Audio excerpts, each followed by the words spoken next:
Hey guys, hello, namaste, vanakkam, welcome to Big Boss Tales. ఈ వీడియోలో నిన్న జరిగిన సాటర్డే ఎపిసోడ్ గురించి మాట్లాడాలనుకుంటున్నాను. వీడియో చివరి వరకు చూడండి, నచ్చితే లైక్ చేయండి, షేర్ చేయండి, సబ్స్క్రైబ్ చేయండి guys. Let's dive into the video. So నేను మాట్లాడాలనుకుంటున్న ఫస్ట్ కంటెస్టెంట్ రీతు అనమాట.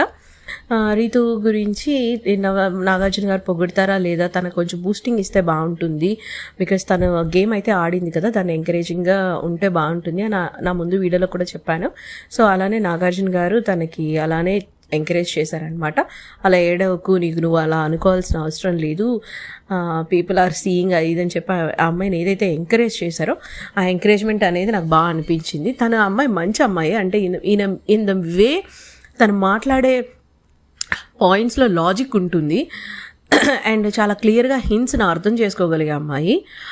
గేమ్స్ కూడా బాగా ఆడుతుంది. ఆ అమ్మాయికి ఉన్న స్ట్రెంగ్త్ ఏదైతే ఉందో మొన్న టాస్క్లో మీరే చూసుంటారు. శ్రీజతో పాటు తను కూడా మంచి ఒక బాడీ ఉన్న స్ట్రాంగ్ అమ్మాయి అనమాట ఆడడానికి.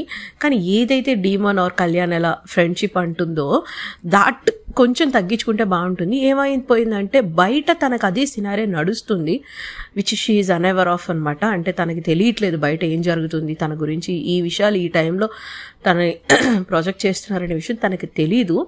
సో తనకి అది తెలియదు కాబట్టి లోపల కూడా తను అదే చేయడం వల్ల అఫ్కోర్స్ అది క్యారెక్టర్ అసాసినేషన్ లాగా, ఓ ఈ అమ్మాయి ఇలానే ఉంటుందా అనే ఒక రిమార్క్ పడిపోతుంది. సో దానివల్ల తను ఎంత హార్డ్ వర్క్ చేసినా తను అంటున్నట్టు ఆ లక్ అయితే కలిసి రాదు. నిజంగా తనకు అది బ్యాడ్ లక్ అని చెప్పొచ్చు. వేరే ఏ టైంలో వచ్చినా బాగుండేది ఈ విషయము, బయట సోషల్ మీడియాలో జరుగుతున్న విషయము. తన లాస్ట్ టైం ఒక ఇన్సిడెంట్లో కూడా అలానే అయింది కదా, అప్పట్లానే ఇప్పుడు కూడా వచ్చుంటే బాగుండేది. బట్ రాంగ్ టైమింగ్లో రావడం, అది అనుకోకుండా తను అదే బిహేవియర్తో రూమ్లో కూడా అంటే బిగ్ బాస్లో కూడా ఉండడం అనేది నాకు కొంచెం కరెక్ట్ అనిపించలేదు. I wish she understands the hint and change her self అని నాకు అనిపిస్తుంది. మీకేమనిపిస్తుందో కామెంట్ సెక్షన్లో చెప్పండి. బాయ్.